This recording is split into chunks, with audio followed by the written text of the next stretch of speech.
정신현상학이란 우리의 의식이 여러 가지 경험을 통하여 진리를 파악하여 가는 과정을 서술하는 것이다.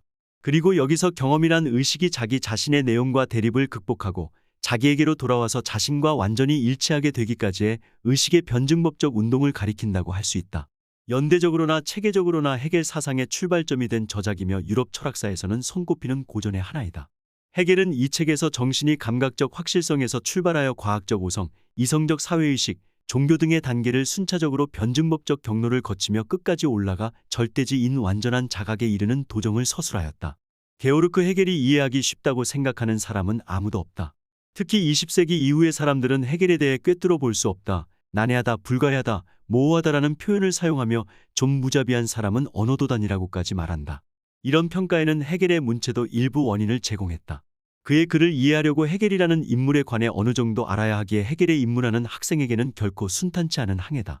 들어가는 길이 분명하게 보이지 않을 수도 있다. 그저 한순간 이해의 서광이 비치기를 바라면서 헤겔이 쓴 모든 것을 읽고 또 읽는 수밖에 없다. 그러다가 한번 그런 서광이 비치는 순간이 오면 정말로 구름이 조금은 걷힌다. 헤겔이 취한 접근 방식은 우리를 더욱 힘들게 한다. 우리는 철학의 문제들을 개별적인 것으로 알고 있지만 헤겔은 문제를 그렇게 다루지 않는다. 그는 체계를 세우는 사람이다. 헤겔의 철학은 거의 모든 것의 개념을 제시했다고 할 수 있다. 헤겔에 조금 더 수월하게 접근하려면 헤겔을 칸트에 대한 반발로 생각하는 것도 한 방법이다. 칸트가 일종의 관념론인 선험적 관념론을 옹호한 점을 상기해보자. 그 관념론은 정신이 능동적으로 경험의 세계를 구성한다는 주장이다. 칸트에 따르면 감각할 수 있는 직관의 선험적 형식, 즉 시간과 공간 그리고 오성의 범주들이 우리에게 감각 지각 안에 주어진 것을 모두 대상의 세계로 체계화하고 정돈하는 책임을 진다. 따라서 칸트에게는 우리가 경험하는 세계를 바로 그런 모습으로 만든 것은 정신활동이다.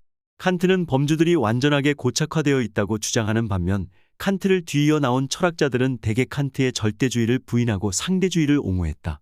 그러므로 그런 이들에게는 다른 범주라는 것이, 즉 다른 세계가 가능하다. 헤겔은 개개의 정신이 실제를 구현한다고 생각하지 않고 절대적 관념론을 옹호한다. 이 견해에서는 실제는 개인의 정신에 의해서가 아니라 단일한 우주정신에 의해 구현된다. 헤겔은 그것을 정신이라고 부른다. 이 정신은 그 범주와 이해의 양식이 시간과 함께 변함에 따라 스스로를 이해하려고 하는 존재라고 생각할 수 있다. 그러나 이 생각이 꼭 옳지는 않은데 헤겔에게는 실제와 그 실제를 성형하고 분류하는 정신 사이에 진정한 차이가 없기 때문이다. 그에게는 인간 역사 전체가 자신을 실제로서 이해하게 되는 정신이다. 이것이 헤겔의 사상을 이해하는 열쇠다. 이런 견해는 다른 방향에서도 접근할 수 있다. 헤겔은 개별적인 인식자가 한편에 있고 인식되는 특정 대상이 다른 한편에 있는 평범한 그림은 오류라고 말한다. 이는 헤겔의 주된 주장에서 큰 비중을 차지한다. 의식과 세계 자체는 통합되어 있다. 의식은 개인이 각자 가지고 있는 고유한 성질이 아니며 우리 안에 있는 자아도 아니다. 대신 우리는 단일하며 온전하고 의식 있는 정신의 부분들이다. 그 정신은 그 자체로 모든 것이다. 이것은 실제 전체가 하나의 통합된 실체라는 말은 아니다. 헤겔의 시각에서 그것은 정신의 복잡한 체계이며 우리는 그 부품인 것이다. 이런 접근들이 헤겔을 이해하는 데 여전히 큰 도움이 되지 않는다면 다시 한번 칸트를 생각해 볼 수 있다. 칸트에 따르면 범주는 고정된 것이며 대상의 세계를 경험하는 주체들 모두에 오로지 하나의 실제가 있다. 피이테 등 칸트 이후의 독일의 관념론자들은 사람들이 세계를 보는 방법에는 여러 가지가 있다고 말한다.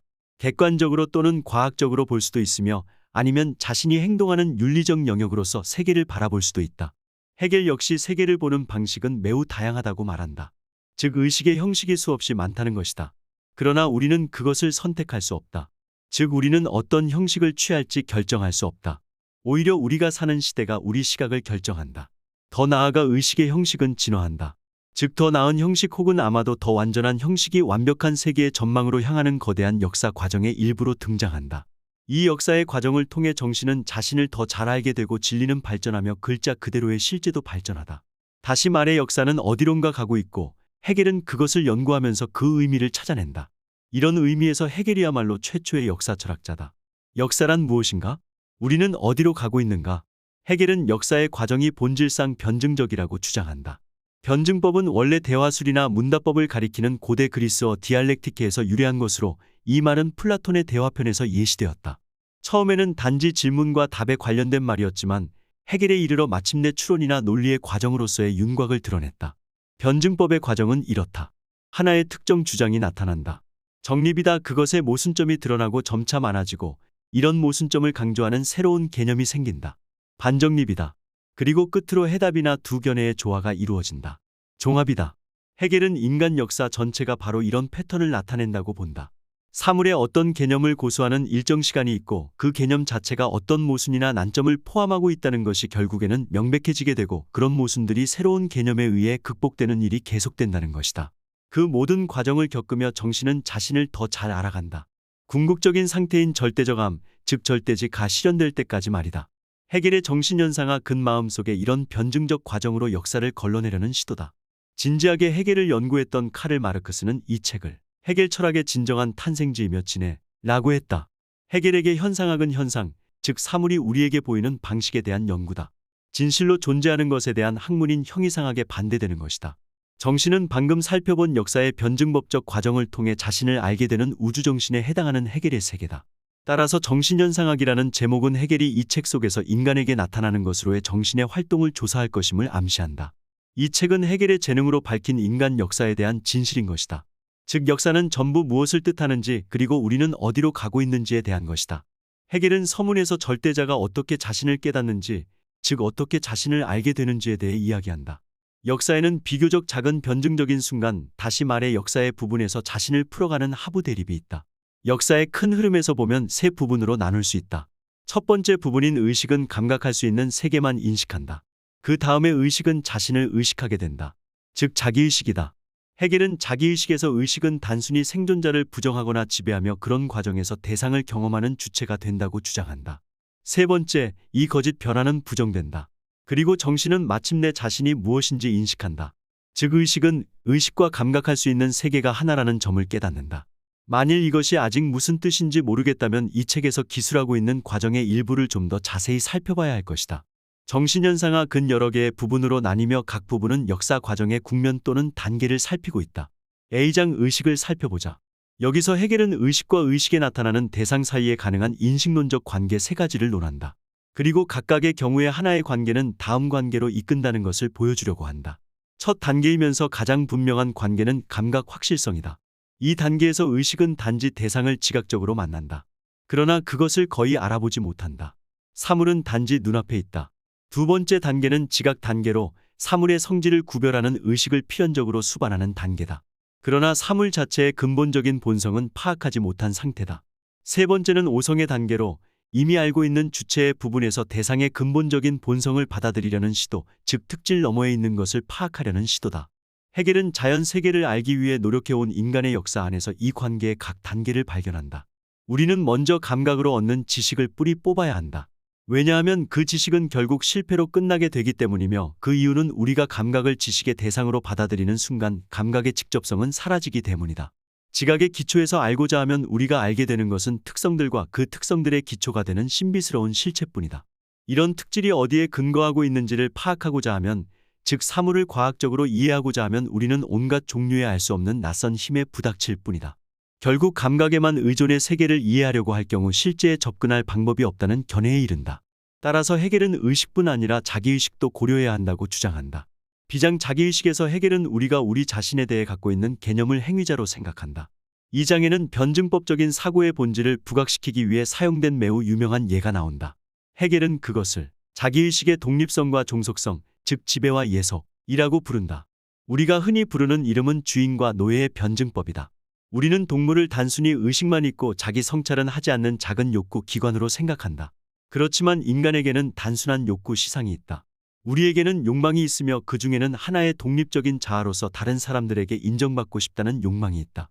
역사를 자세히 들여다보면 중세의 영주들이 강력하고 자유로운 개인으로 인정받기 위해 경쟁 상대를 죽여버리는 것을 볼 수 있다. 경쟁 상대를 살려주는 경우도 있는데 이는 영주 자신이 필요해서이기도 하지만 자신이 강력한 행위자, 정복자로 비쳤으면 하는 욕망에서 경쟁 상대를 단순한 객체 또는 노예로 만드는 것이다. 그러나 노예는 하인으로서 일을 하는 과정에서 일종의 가치를 얻게 되고 실제로 주인이 자신을 필요로 한다는 것을 깨닫는다. 영주의 입장에서는 독립적인 자기 인격에 대한 본능적인 욕구가 이 일종의 노예 상태, 즉 노예에게 의존하는 결과는 낳는다. 여기서 정은 독립하고 싶은 욕구이며 반은 언젠가는 생길 하인에 대한 주인의 의존성이다. 합은 자유로운 자기의식을 얻기 위한 투쟁 안에서 시도된다. 정신은 두 가지 의식의 상호작용을 통해 자유를 발견하지 못할 때 자신에게로 새롭게 눈을 돌리게 된다. 의식은 다른 의식에 대한 욕구를 단념하면서 그 자체 내에서 자유를 발견하고자 한다.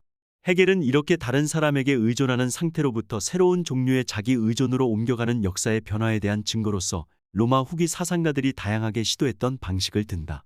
특히 로마 후기에 다시 융성한 스토아 학파들이 실존의 변덕스러움에 무관심으로 일관했던 것을 언급한다. 또 근대인은 이성과 영혼, 종교로 눈을 돌려 의식과 자기의식 사이의 필연적 합을 이루고자 했다.